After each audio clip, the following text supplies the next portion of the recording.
Muito bom, são 4h02 em Belo Horizonte, começando agora pela 106,7 Autêntica FM, o programa Educação é para Todos, que acontece todas as quintas-feiras às 4h, aqui pela 106,7 Autêntica Favela FM. Olha, muito legal, hoje é o última quinta-feira do mês, e por ser a última quinta-feira do mês, nós vamos falar sobre as notícias da educação de janeiro. Muito legal isso. Você pode participar pelo 996611067, mandando uma mensagem de texto ou uma mensagem de voz, participando aqui no programa Educação é para Todos. E nós vamos falar hoje por um tema muito interessante, que é os temas, vamos ver aqui, ó. As notícias de janeiro. As notícias de janeiro, que é o destaque da perspectiva do segundo ano de implantação do novo ensino médio, com resultados de pesquisas e como foi o primeiro ano e o que pode esperar para 2023. Outra pesquisa divulgada é aquela que aponta o adoecimento alarmante dos professores da rede pública. Os principais profissionais buscados pelo LinkedIn, o que dá dicas sobre o mundo do trabalho e se estamos preparando os jovens para ele. E a notícia de como a Finlândia está conseguindo educar as suas crianças contra a desinformação. É o que nós vamos discutir agora com o professor Cláudio Magalhães aqui no 106,7. Educação é para Todos. Muito boa tarde, professor. Que bom tê-lo aqui de volta. Boa tarde, Chinelato, professor Luiz Chinelato. Boa tarde, Marcelo. Boa tarde, toda a deliciosa e fantástica audiência da Autêntica Favela 106,7. É bom estar mais uma vez aqui pra gente dar aquela geral do que aconteceu em janeiro, para que todo mundo possa saber o que está acontecendo na área da educação. Porque, como eu digo sempre, né? Educação, ela é também informação e é preciso que todos estejam atentos para o que esteja acontecendo, até para ter como tema de conversa e também poder batalhar e brigar e estar bem informado para que a gente possa melhorar a educação no nosso país. Que bom, que bom. Aconteceu alguma coisa em janeiro? Aconteceu alguma coisa? Nossa, muita coisa. Janeiro, que a gente geralmente pensa que é um mês meio parado em relação à educação, porque são de férias e tudo mais, mas tem muita coisa que aconteceu pra gente poder comentar nessa nossa tarde de quinta-feira. Professor, o último programa que o senhor veio aqui foi na última semana de dezembro. Sim.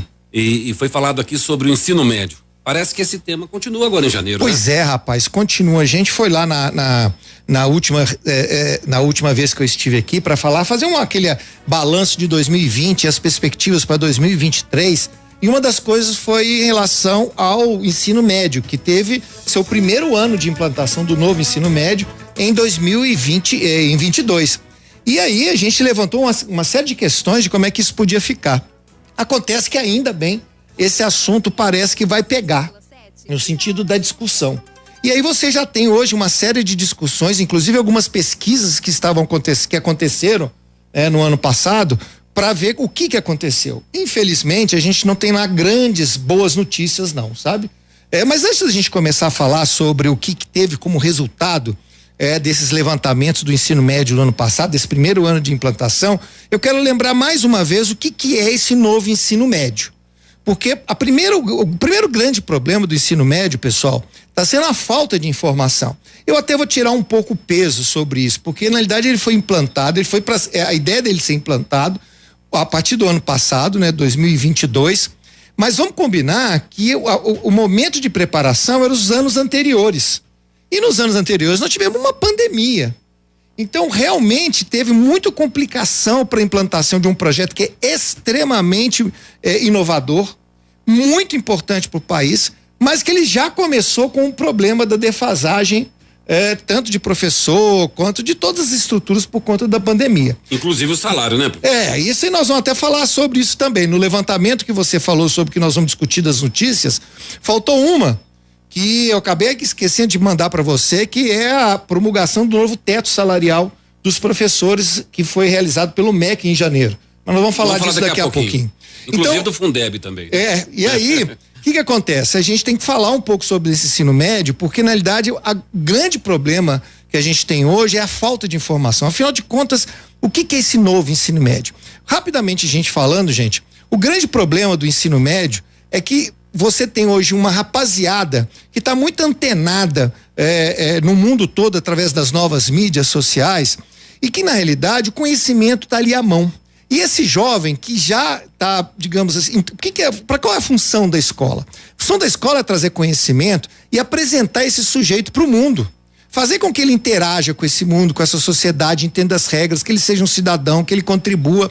Isso principalmente a partir do ensino médio, quando ele já tem um conhecimento básico que foi dado no ensino fundamental, e que aí no ensino médio isso vai fazer sentido para ele em formas de raciocínio, pensar sobre a sua carreira, sobre o seu futuro, o que ele pode contribuir.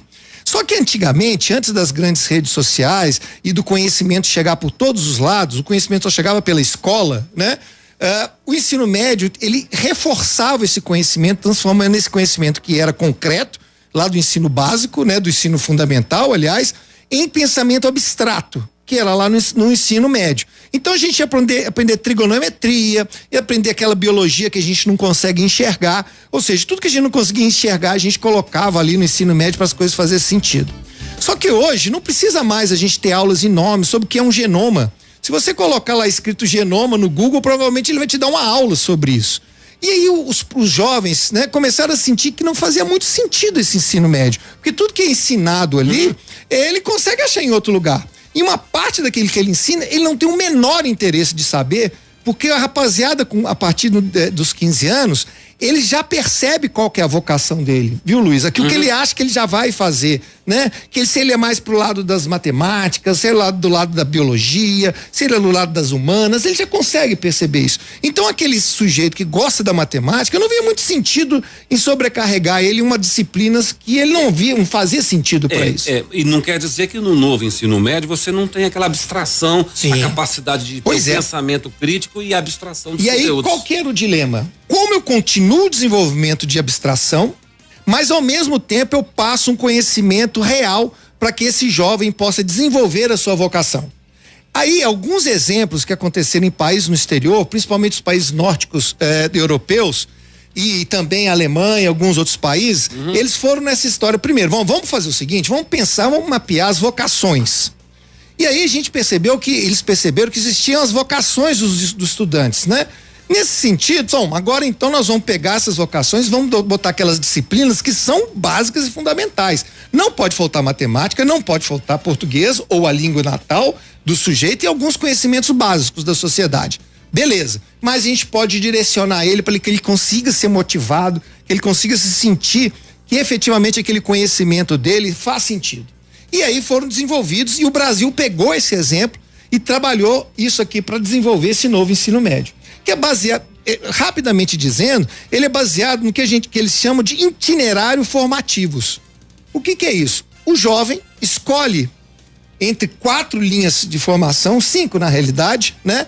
E fala assim, não, a minha pegada é mais essa. Quais são essas linhas que a gente tem hoje? Vamos a elas. Que é as ciências humanas e sociais aplicadas, então o pessoal quer trabalhar com educação, quer trabalhar na área de sociologia, filosofia, né? Linguagens e suas tecnologias, então a turma da comunicação, né? Que quer trabalhar com as questões das tecnologias e a relação com as pessoas, tem a matemática e suas tecnologias, então a turma da engenharia, pessoal que vai trabalhar nessa área da computação, e as ciências de natureza e suas tecnologias. Então a turma da biologia que vai trabalhar com organismos e por aí afora. E por último, a formação técnica e profissional, que é o conhecido técnico, né? O que eu faço lá no Cefet. Ele faz o curso e sai como um técnico, né? Lá vai sair como um técnico de informática, um técnico de automação, um técnico nesse sentido. Exatamente. Então ele já fala o seguinte, não, é uma dessas 5 que eu vou. E aí ele vai entrar no primeiro ano e já vai começar a fazer, e aí ou vai fugir daquela que ele não dá conta, né? Mas é isso, o fugir não dá conta no jovem, Luiz, é muito assim, a gente costuma botar muito isso no jovem, sabe isso que ele não dá, na realidade ele não dá conta porque ele não faz, mas não é o interesse dele. Ele tem interesse em outra área, esses meninos de 15 já sabem uma parte do que eles dão conta e não dão conta. O não dar conta é muito pela falta da vocação para isso. E aí, então, desenvolvendo esses itinerários, aumentou a carga horária, né? Para 2.000 horas, que era antes 800, né? Aliás, se eu não me engano, de 800 para 1.000 horas, e para que pudesse colocar, por exemplo, oficinas, palestras, projetos, né? Não necessariamente, dá para você fazer isso sem necessariamente o contraturno. Entendeu um pouquinho ali. Você estende um pouco a aula, começa um pouco mais cedo, faz alguns projetos, algumas tardes, ou pega um sábado. Não necessariamente você precisa fazer o contraturno.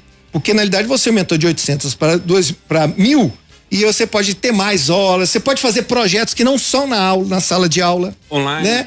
Pode fazer online. Então, tem uma série de coisas que você consegue fazer fora isso. Claro que se tiver o contraturno, beleza, mas não necessariamente precisa ter, por exemplo, todos os dias o contraturno. Bacana. O que importa é que você vai ter ali uma série de divisões dessa carga horária que não é mais sala de aula. Você vai ter mini curso, iniciação científica, que estava lá na universidade, que agora vai para graduação, vai ali para o ensino básico. Você tem o próprio ensino técnico. Você tem dentro da cada área ali, você pode fazer uma série de coisas para complementar. Então você imagina que você é um garoto que gosta de matemática e de repente você entra nessa área e você vai ter alguma iniciação à matemática aplicada, ou como você usar matemática para computação. Então, isso vai dar para ele mais motivos e mais interesse dele ir para a sala de aula, porque tem assuntos que ele gosta mais sobre isso. Cada uma dessas áreas vamos trabalhar. A ideia é muito legal, né? Então, você vai ter essa integração curricular do que é necessário e obrigatório, português e língua portuguesa, né? E algumas novas disciplinas muito interessantes, como, por exemplo, Introdução ao Mundo do Mercado, que é uma disciplina obrigatória. Uma pergunta. Pois não. É difícil já, depois de concluído, inclusive, o ensino médio, você definir qual é o critério de escolha para sua profissão. E já escolher isso antes de entrar no ensino médio é mais difícil ainda, né? Como é que a pessoa, depois que chegou lá na frente, voltar na realidade, para chegar? O que acontece? O primeiro ano é um primeiro ano que ele ainda é um pouco genérico. Um ciclo básico. Meio que um ciclo básico, que ele já vai fazer disciplinas que ele gosta, né? Mas ele não necessariamente já é aquela. De qualquer maneira, 60% das disciplinas dos conteúdos que ele tem são conteúdos tradicionais. Então não interessa qual que é o itinerário formativo dele. Então a taxa de arrependimento ali é baixa, né? Um pouco baixa, né? Do itinerário formativo que é específico, são só 40%. Então, digamos que eu tô lá no segundo ano e, puxa, me arrependi, quero ir por outro lugar. Na realidade, 60% dele vai ser reaproveitado. Ele vai ter que refazer, talvez, os 40% do que ele não fez. Então, não é exatamente repetir de ano. Talvez ele vai precisar estudar um pouco mais, num outro horário, junto com uma outra turma. Fazer uma que compensação. É uma compensação daquelas. Mas ele não perde o ano por causa disso, porque é só 40% do seu esquema, do seu currículo. Isso se tiver um arrependimento aí, né? Isso, se tiver, né? Um arrependimento nisso aí. Não é isso? Então, olha só, esse... É fantástico, a primeira vista. Sim, aí, como você sabe, no Brasil, se tem um inferno cheio de boas intenções, é o nosso país, né, Luiz? Porque a ideia é fantástica, né? Assim, no sentido de que o aluno, ele vai construindo a trajetória dele. E aí, nós temos esses primeiros resultados desse primeiro ano. Eu, o ano passado, andei investigando, olhando nas escolas, conversando com alunos do primeiro ano, para saber como é que estava sentindo. E aí, o meu sentimento que eu disse no programa passado é que as coisas estavam muito ainda atrapalhadas. As escolas não sabiam o que fazer, os alunos não estavam entendendo ainda que eles estavam num novo tipo de ensino. Eu achei que estava meio assim. E as novas pesquisas que já têm aparecido em relação a isso confirmam essa história, sabe? Confirma de que, por exemplo, deixa eu ver por onde que eu começo, assim. Bom, primeiro que a gente começar aqui, os professores ficaram deixa eu iniciar, eu queria botar um pouco... Vamos devagar. Vamos devagar, porque eu tava querendo botar um pouco de pano quente, mas eu vou chutar o balde logo de uma vez. Primeira coisa que acontece, obviamente, as escolas, né, não prepararam os professores para isso. Então, por exemplo, essa disciplina nova que eu falei com você, Introdução ao Mundo do Mercado. O que você acha que as escolas fizeram? Nada. Não, pegaram um professor, que era o mais bacaninha de todos lá, um cara conversado, e falou com ele assim: você vai dar a disciplina de Introdução ao Mundo do Mercado. Aí cai uma bola de todo tamanho no colo dele. No colo dele. Se o cara, ele é mais ou menos da área, tudo bem, ele se vira, mas ele teve que se virar. Os depoimentos que a gente tem dos professores, por exemplo, do ensino público, é que o governo deu pouquíssima formação para esses professores. Nós corremos um risco aí de entrar pro senso comum, né? O professor acha que é esse caminho e vai nele, sem ter uma preparação. Sem uma formação para isso. Inclusive. Não é? Não tem um material, não tem uma apostila, né? para poder ajudar ele, para ajudar o aluno. A reclamação que os alunos tiveram foi exatamente essa, que tem um monte de matéria nova, mas são os mesmos professores e mesmo assim eles também estão perdidos sobre o que eles têm que falar, porque não tem um material didático e uma formação. Então, assim, é aquilo nível Brasil, né? Não houve uma preparação inteira, mais uma vez caiu no colo dos professores. E aí aquela história, né? Aquele professor que é mais legal, mais bacaninha, mais eu tô no jogo, sobra mais para ele, mas também sobra para aquele. E se não tiver esse na escola, eles vão pegar qualquer um. E aí o professor vai ter uma precarização de trabalho maior ainda. Então esse primeiro ano rolou dessas histórias de ter a primeira dificuldade com as novas disciplinas, com a formação, com a preparação dessa escola. Teve muito improviso para poder fazer isso. E é claro, os alunos já começam a falar, esse trem não é sério. Já começa a grande desconfiança em relação a isso, tá né? Começando agora. Pois é, essa que é o meu, essa que é a minha esperança, né? Eu volto a dizer o que eu falei no princípio, Luiz. É claro que também a gente não pode só culpabilizar tudo e a todos. Lembro, isso foi depois de uma pandemia. Mas isso é uma construção entre os alunos, os professores e a instituição. Exato. É uma tríade aí. Mas vamos combinar que, por exemplo, no ensino público, você não teria que ter feito uma formação, uma preparação dessas escolas que sejam generalizadas, para não acontecer isso que você falou. O professor A, que é de geografia, vai dar uma disciplina sobre introdução ao mundo do trabalho de um jeito, e a professora B, de biologia, vai dar a disciplina de introdução ao mundo ao mercado de outra maneira, não é? Você começa a ter uns problemas em relação a isso. De qualquer forma, eu também acredito que no princípio, e se nós estamos aqui no Educação para Todos, é exatamente para denunciar e ao mesmo tempo falar com a galera, olha gente, presta atenção nisso, dá tempo de corrigir, né? Vamos agora nesse primeiro ano, dos primeiros anos desse ano, contratar professores ou então prepará-los, aumentar, né, a sua carga de trabalho, mas também aumentar o custo também, a carga que ele recebe ali também. Então, nesse primeiro, o que basicamente a gente teve são alunos e professores confusos, sem saber exatamente o que fazer, aplicando na marra, que é uma característica brasileira que a gente não deve ter orgulho, embora a gente fale assim, a gente tá sempre dando um jeitinho, mas esse sempre jeitinho é em cima de alguém, como por exemplo. Né? E olha, não foi falta de tempo. Porque o novo ensino médio tem 10 anos. Mas a pandemia não deu uma atropelada. Mas antes você já tinha isso para fazer? Eu acho sim. Mesmo porque com a pandemia, ela poderia ser justamente o momento que você preparar material didático para isso. Pra você ir preparando as pessoas para isso. Não é? Tá certo. Então, agora, não precisa ser 100%, né?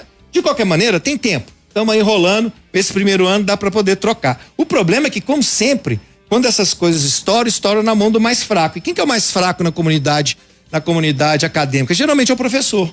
E aí precarizou muito o trabalho dele, coisa que nós vamos falar daqui a pouquinho, quando a gente for falar do adoecimento.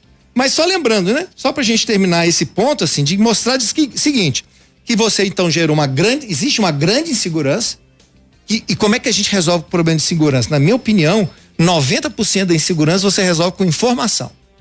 Se você informar bem o que é o ensino médio, se você informar bem onde que você pode achar conteúdo para isso, onde você pode, de que maneira que as pessoas podem trabalhar, será muito bom.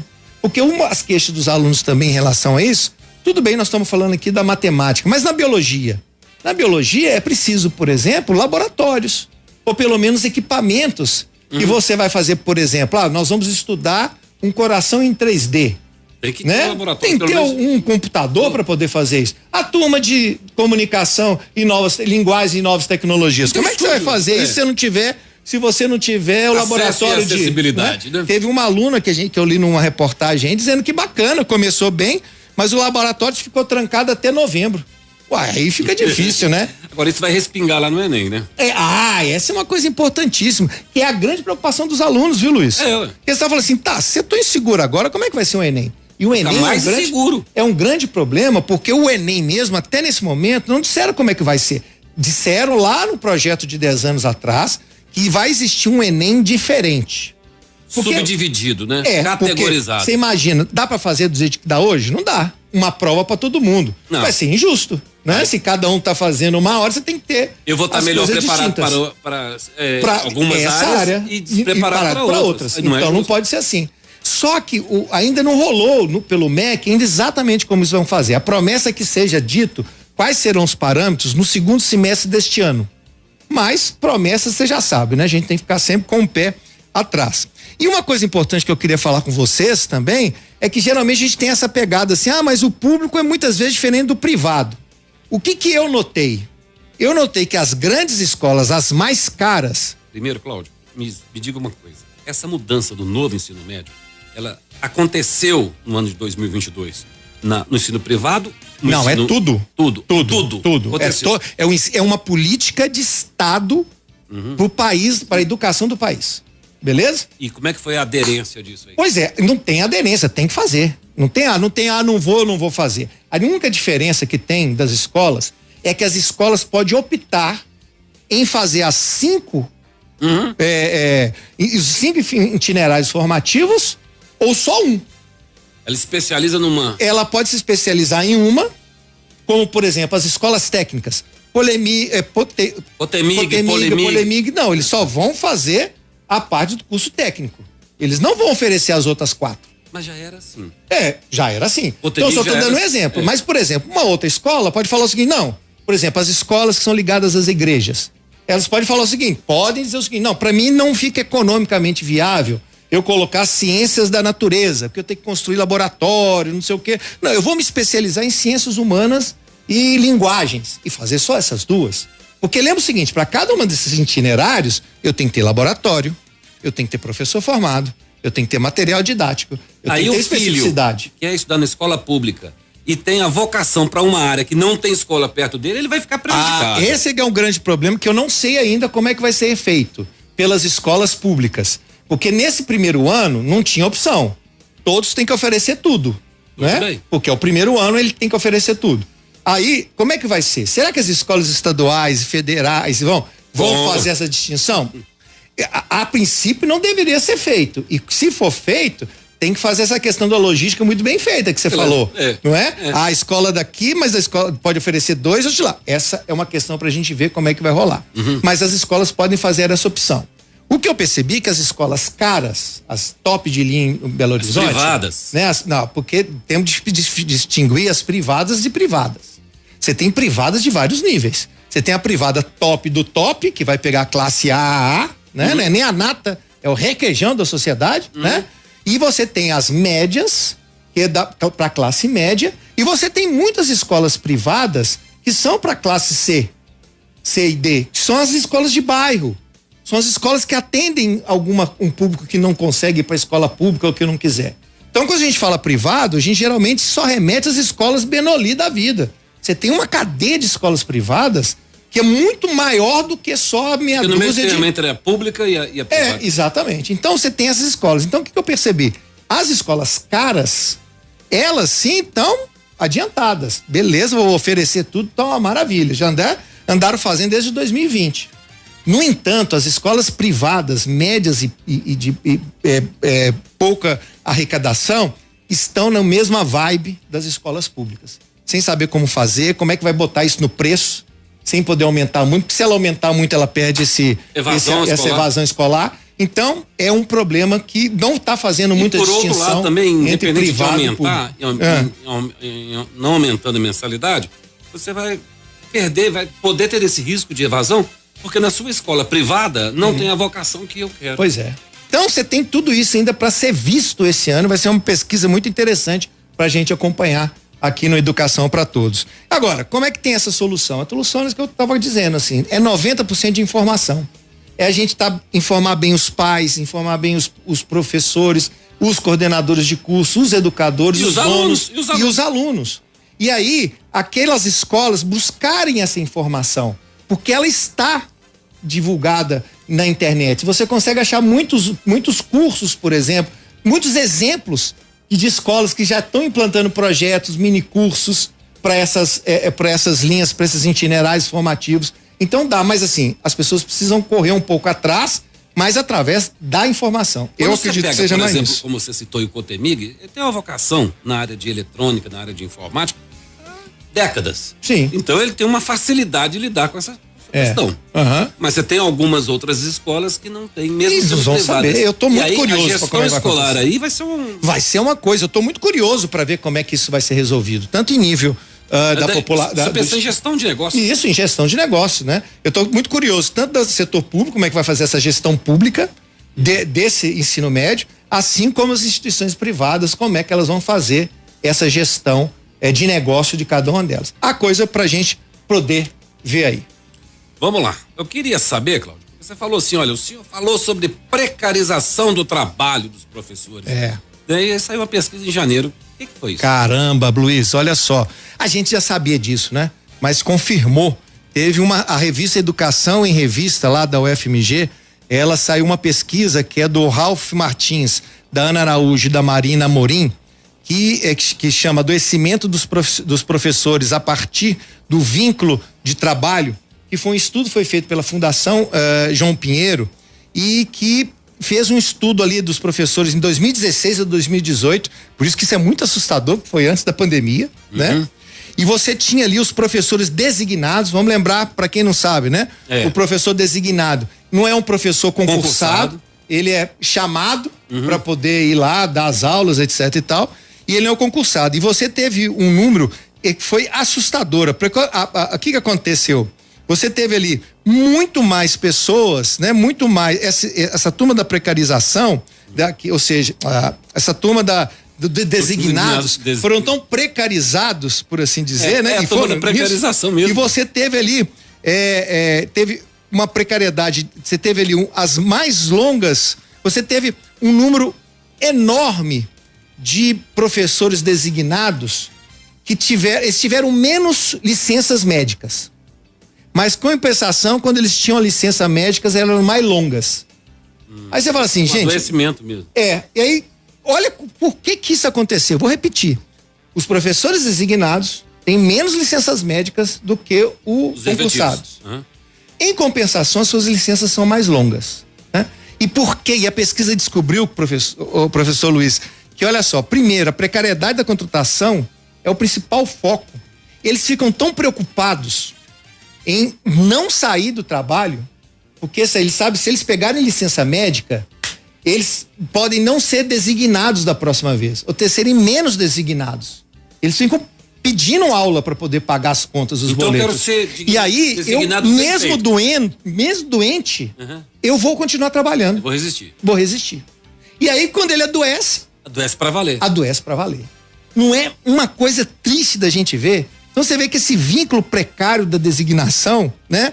Que já inclusive teve a inconstitucionalidade dele, dessa designação declarada parcialmente pelo STF, né? Pelo Supremo Tribunal Federal. Mas tem previsão de concurso público a 20 mil. Desde quando você escutou isso? Desde 1900, mais ou menos, né? Porque assim, e aí, porque pro Estado é muito fácil, né? Contratar designado, porque ele não tem responsabilidade com ele, com o FGTS, não tem nenhuma responsabilidade muito com ele, né? E aí, isso não vai ser um problema para aposentadoria, beleza, né? E aí ele não toma isso. No entanto, esses professores designados sofrem absurdamente. E não é engraçado, né? Isso é muito terrível da gente poder dizer, né? Há uma previsão de concurso para 20 mil. Pois é, o problema é que, quando é que vai sair?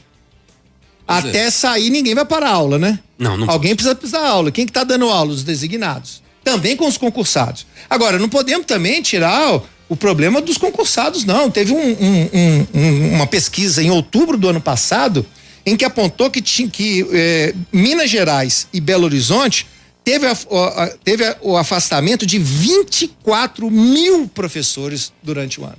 Até outubro.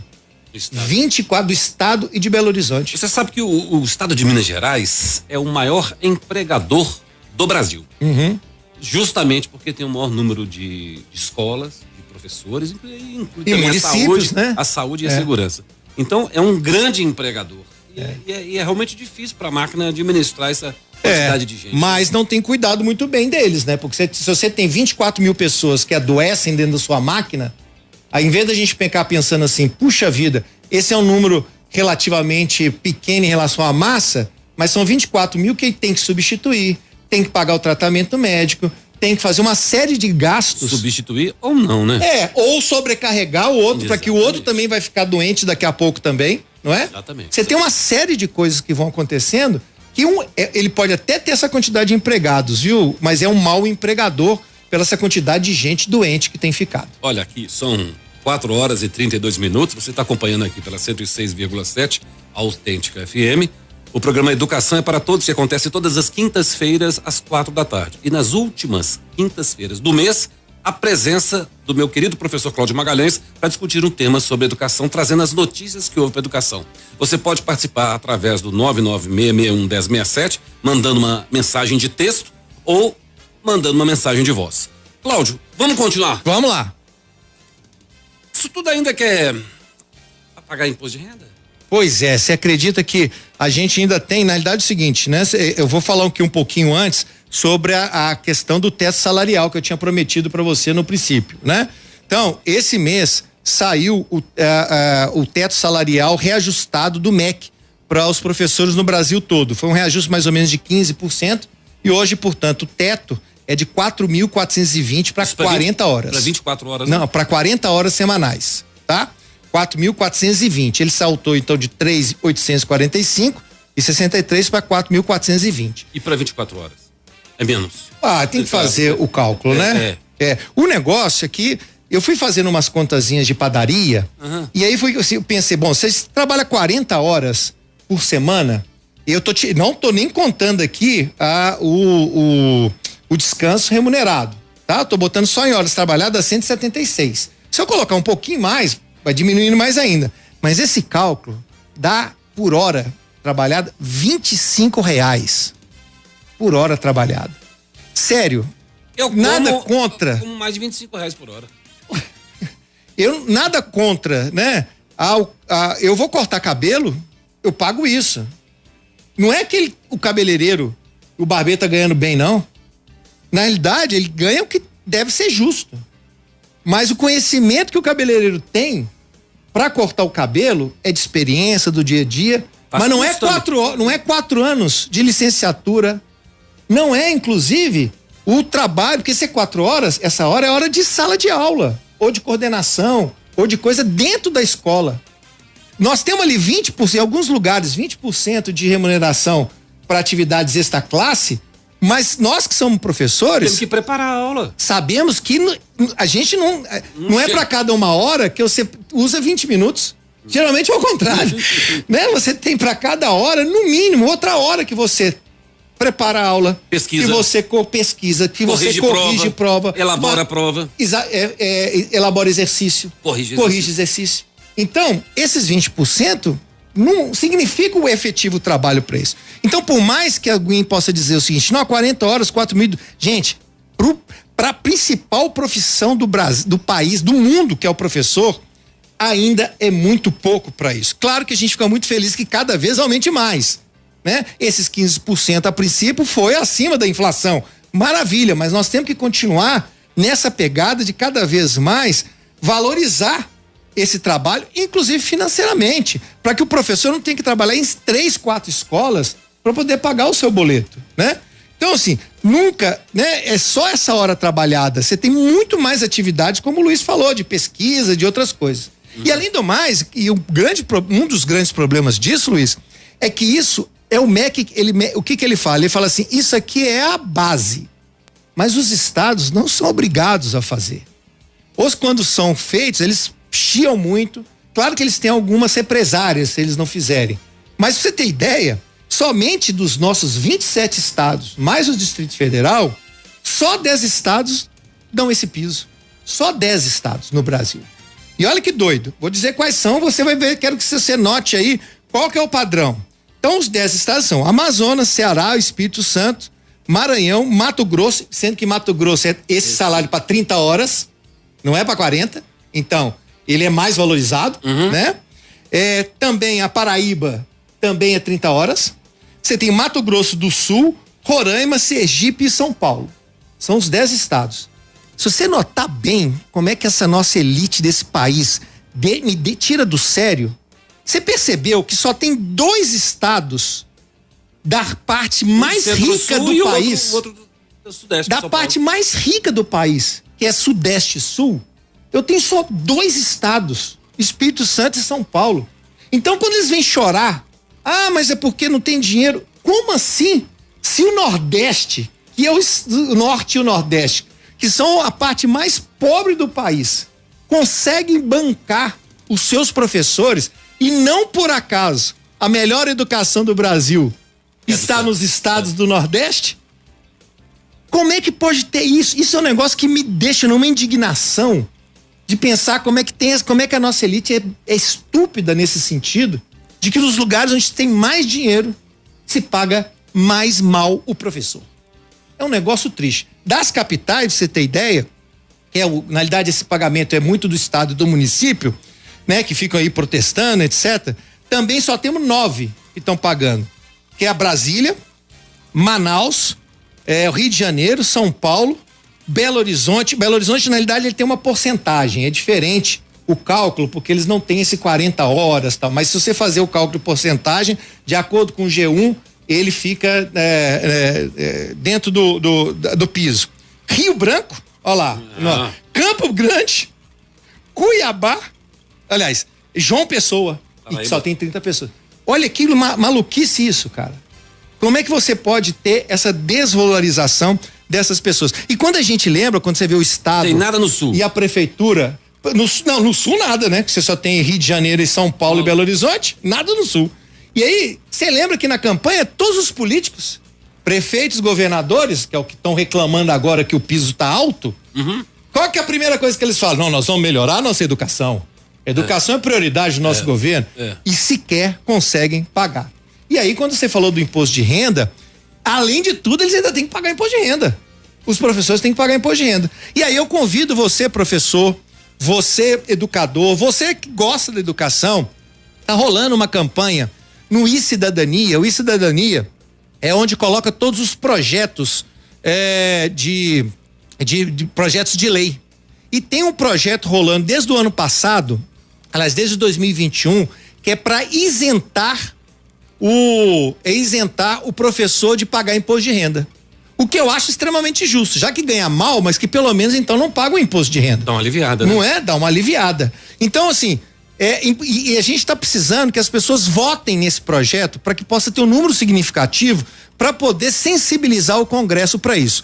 O link para votar, ele é meio complicado de eu dizer aqui agora, sabe? Então eu vou dizer o seguinte, é fácil, você vai lá no Google e coloca, eu tenho que ver se eu vou conseguir aqui achar o número do projeto. Vê se você acha aí pra nós aí, Luiz. O número do projeto é PL, eu esqueci o número, tava aqui no celular, como eu tô no Instagram, eu acabo que eu não vejo qual que é.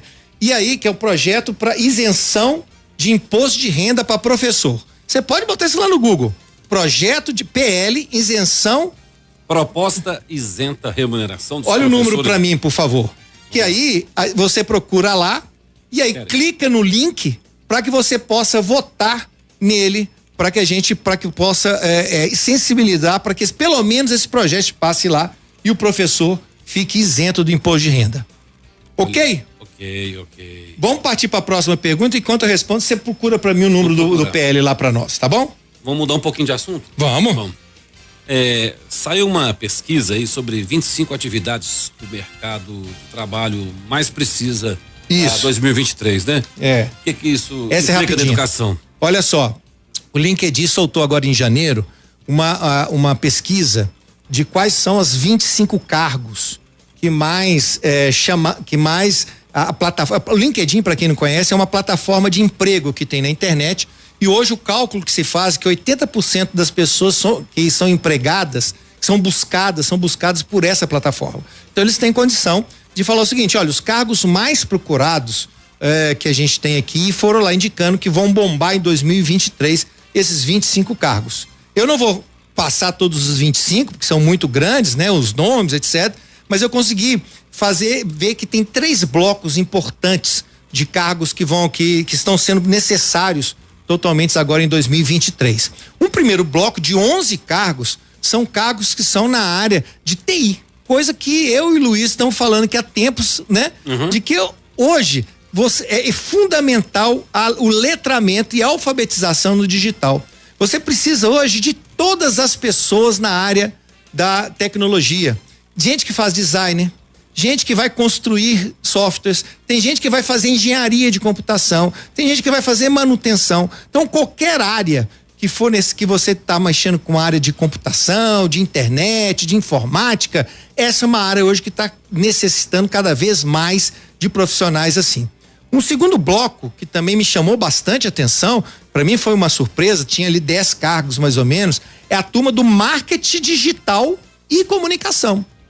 Ou seja, sabe, enquanto a turma do TI vai trabalhar nos softwares, nos aplicativos, né, nos trabalhos, nas coisas que tem que fazer para as coisas rodarem, sistemas inteligência artificial. Você hoje está precisando de gente para tratar, como é que você vai tratar com o cliente via internet? Como é que você vai desenvolver uma redação específica para as pessoas via internet, né, ou pelos aplicativos? Como é que você vai fazer vendas? Pilotar a internet. Como é que você vai pilotar a internet? Bem, a sua metáfora é perfeita, Luiz. Então, assim, ao mesmo tempo que a gente tem a turma do TI, que está desenvolvendo software, inteligência artificial, essas coisas, nós temos a galera que não vai mexer exatamente com programação, mas vai fazer com que essa tecnologia converse com a população, né? Que vai fazer essa interação. Então é pelo marketing digital e pela comunicação. O mundo todo está crescendo de profissionais dessa área. Nessa área. E aí uma terceira área, que tem mais ou menos uns 10 cargos também, que também me surpreendeu, embora depois que eu li não tanto, que é na área de gestão.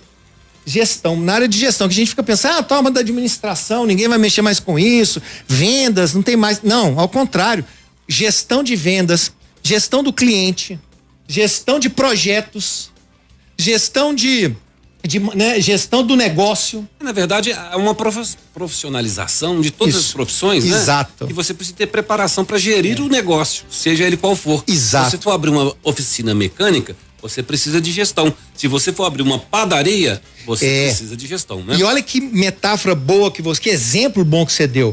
Porque se há tempos atrás, se eu fosse abrir uma padaria, eu poderia entender de gestão de negócios de padaria. Hoje eu não consigo abrir uma padaria onde eu não vá ter envolvido essas 3 áreas que eu falei, né? O cara que vai trabalhar com marketing digital para botar minha padaria na rede, para poder vender para o bairro, porque hoje até para comprar pão no meu bairro eu peço pelo aplicativo lá da esquina, não desço, mas alguém me manda para lá. Ou seja, alguém que vai fazer essa interface comunicacional da minha padaria com os outros. Quem vai fazer essa gestão do meu negócio nesse nível, que é o nível presencial de receber o cliente, mas também no ciberespaço, e da mesma maneira desenvolver programas e aplicativos para gerir o negócio na área da informática. Então, aí a pergunta que você me levantou, mas e como é que fica a educação nisso? A pergunta é o seguinte: nós, professores, escolas, estamos preparando os nossos jovens para esse mundo do negócio? É uma pergunta retórica, vai ficar aí. Retórica, né? É isso, porque quando a gente vai falar lá do ensino médio, voltando lá no ensino médio, eu acho que essas duas coisas têm que encaixar, né, Luiz? Então, já que nós estamos então mudando o currículo, já que nós estamos falando de introdução ao mundo do trabalho, será que nós vamos falar de introdução do mundo do trabalho e começar a contar a história do trabalho desde as pedras, aí depois nós vamos falar como é que foi a Revolução Industrial, aí depois nós vamos falar quando na realidade o aluno quer saber o seguinte: o que está rolando no mercado, o que você vai me ensinar? Então, empreendedorismo. E entender o conceito de empreendedorismo, né? Então é chegar para esse garoto nessa aula e falar o seguinte: olha, história do trabalho é muito bacana, etc, mas importa você saber o seguinte: o mundo do trabalho hoje, de acordo com o LinkedIn, que é o maior empregador, vai dizer o seguinte: você precisa entender um pouco sobre TI, gestão financeira, sobre gestão e sobre marketing digital e comunicação. Vamos ver aqui o nosso currículo, como que a gente pode colocar essas coisas aqui? Então, assim, essa junção dessas preocupações, né, do que a gente tem hoje do LinkedIn, das empregabilidades, com a mudança do ensino médio, seriam muito legais se elas fossem consonantes. Ô, Cláudio, a consulta pública que você referiu, sim, é sobre o projeto de lei 3.018 de 2021. Isso. Ele altera a lei 7.713 de 22 de dezembro de 88 para isentar do imposto de renda sobre o trabalho do professor, sobre a atividade do professor efetivo em exercício efetivo na educação infantil, na educação fundamental, na educação média, né? E no ensino superior. Você pode entrar lá, procura no Google Porque o link, como você falou, é chatinho. Projeto de lei 3018 e volta lá nessa consulta pública. Você apoia essa proposição? Sim, ó, como é que tá o placar hoje aí que você tá vendo aí, ó? Olha, tá sim para 318.995 sim, para 4.677 não. Ou seja, a maioria, 99% das pessoas apoiam. Só que a gente precisa crescer esse número de 300 mil pessoas. Quanto mais a gente chegar, por exemplo, a 1 milhão de pessoas, mais os políticos vão se sentir pressionados a tocar essa lei pra frente. Tomara que dê certo, né? E aí, gente, procura lá e votem, é muito fácil de fazer, viu? Vamos encerrar com uma última notícia? Vamos. É o seguinte, quando você fala da educação, isso é um problema globalizado, né? Certo. Então, você falou sobre a Finlândia, né? Sim. A Finlândia vem um outro exemplo de boa educação, feita com pouco, mas dando grandes resultados, né? Agora, é ensinar pra meninada sobre a desinformação. Como é que é isso? Ensinar sobre desinformação. Eu sempre venho muito preocupado conversar com você aqui, Luiz, e falo assim, nossa, eu só levo uma notícia pro Luiz e pra audiência sobre educação. Eu tenho que sempre levar uma boa notícia. Então essa aqui na realidade, sim, o aumento do piso salarial também é uma boa notícia. A introdução do ensino médio também é uma boa notícia, por mais que a gente tenha de isenção de, né, do imposto. Então, assim, há as boas notícias, mas que a gente precisa estar bem informado pra gente continuar batalhando, botando isso na pauta do almoço de domingo, né? Conversando com o seu vereador, com o seu deputado, mandando. Com seus colegas professores. Os seus colegas professores, é importante isso aí. Então, não necessariamente foi só com notícia ruim. Mas essa é uma notícia fabulosa, assim. Finlândia já é considerado, né? Um exemplo maravilhoso lá de educação no mundo todo. Mas eu sempre gosto de relativizar, sabe, Luiz? Porque assim, é muito fácil a gente falar assim, a Finlândia tem uma melhor educação do mundo. Só que a população da Finlândia e o território dela não corresponde a 10% do que é o Brasil. Então vamos combinar que você fazer educação para 10% da população do Brasil é muito mais fácil do que você fazer para um país, né, do tamanho do nosso, com tanta diversidade. Mas ainda assim, a gente pode imitar as coisas legais que eles estão fazendo.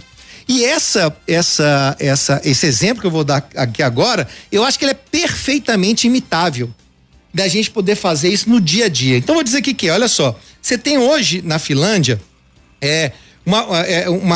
uma educação para desinformação. Como que você pode ajudar os jovens a perceber o que é desinformação, o que é fake news, como é que ele pode evitar. O que é uma fonte confiável? Uma fonte confiável. Então é um projeto muito legal, e é tipo assim, eles apresentam, um professor apresenta uma reportagem jornalística, por exemplo, lá no 9º ano. Você vê que não é nem ensino médio, já é preparando pro ensino médio.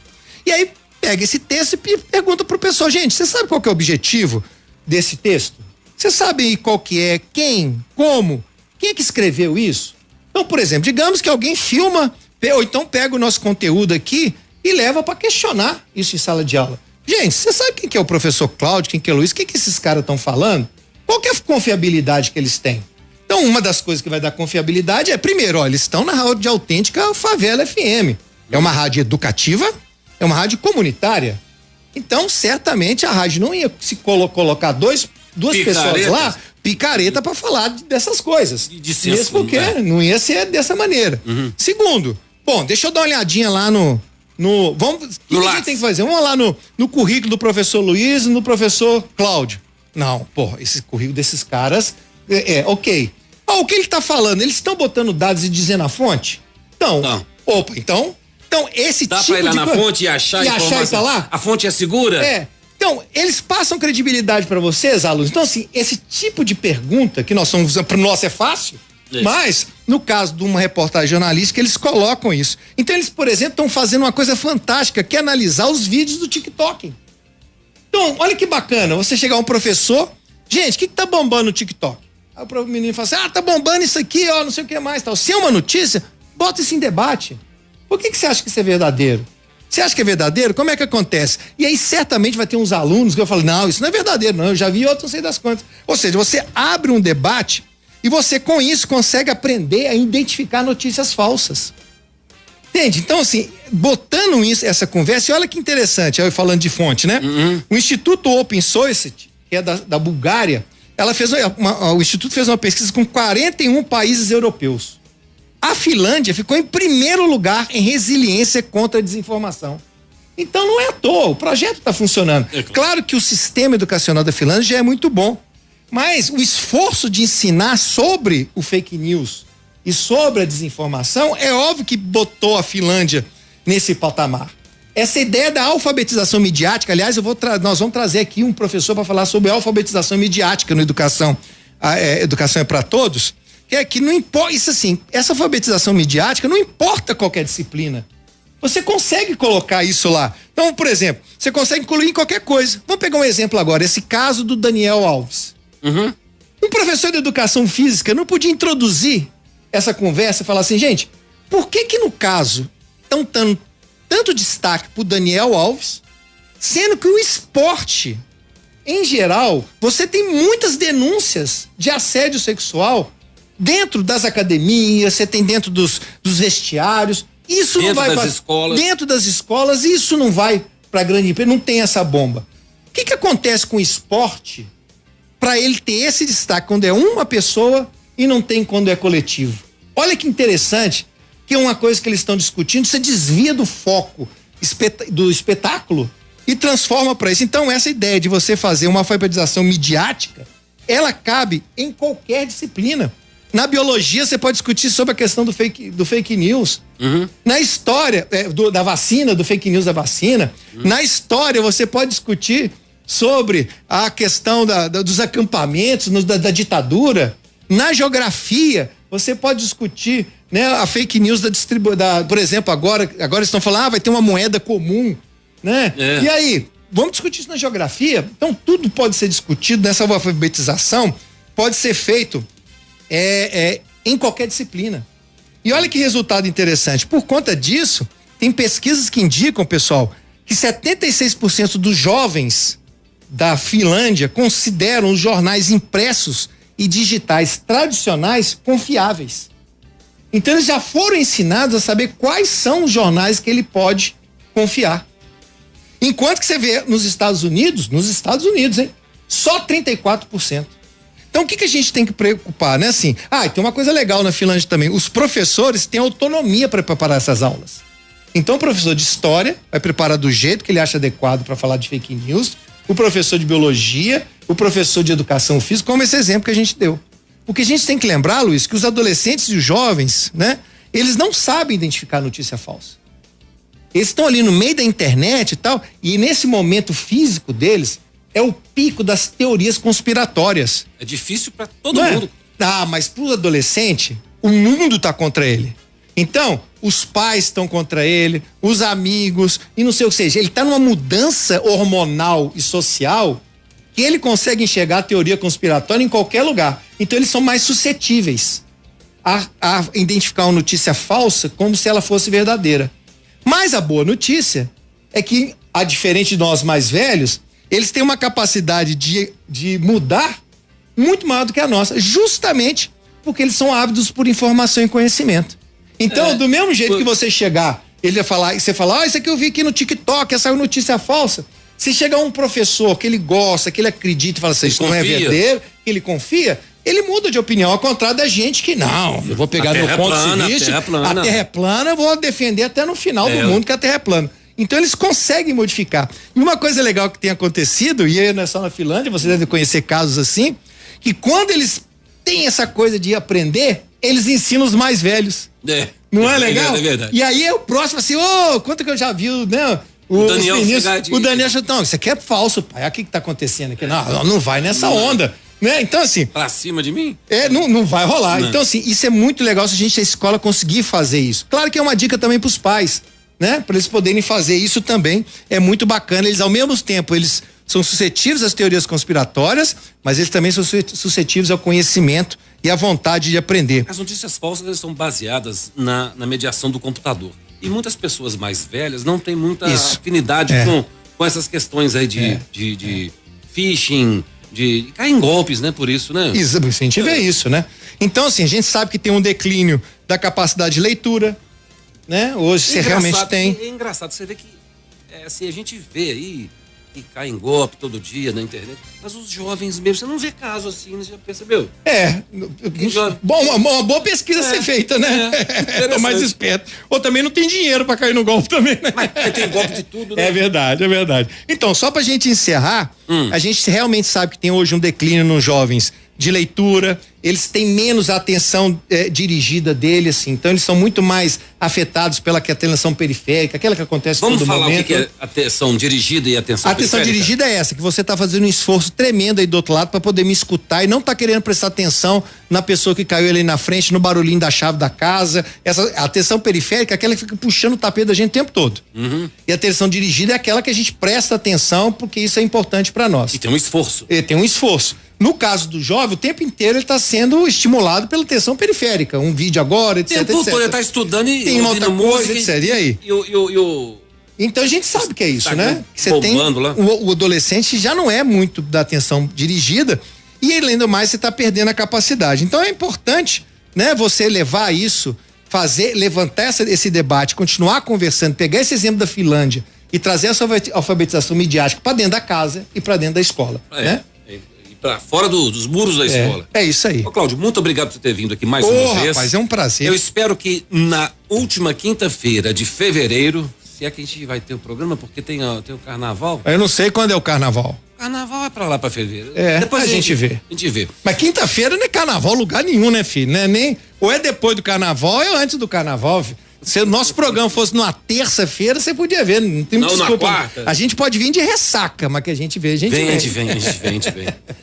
Eu acho que, assim, ao contrário de você, eu achei que tem muita notícia boa. Não é? Muita notícia boa. Eu acho que eu tenho que melhorar meu otimismo aqui. Tem razão. Eu fiquei feliz com as informações que você trouxe. Então, na próxima quinta-feira, vamos trazer um outro convidado para discutir algum tema relevante sobre educação e a gente vai poder discutindo aí na última quinta-feira de fevereiro sobre as notícias da educação. Gente, muito obrigado. Fica por aqui o programa Educação é para Todos, que voltamos na próxima quinta-feira às 16h, aqui pela 106,7 Autêntica Favela FM. Forte abraço e até lá.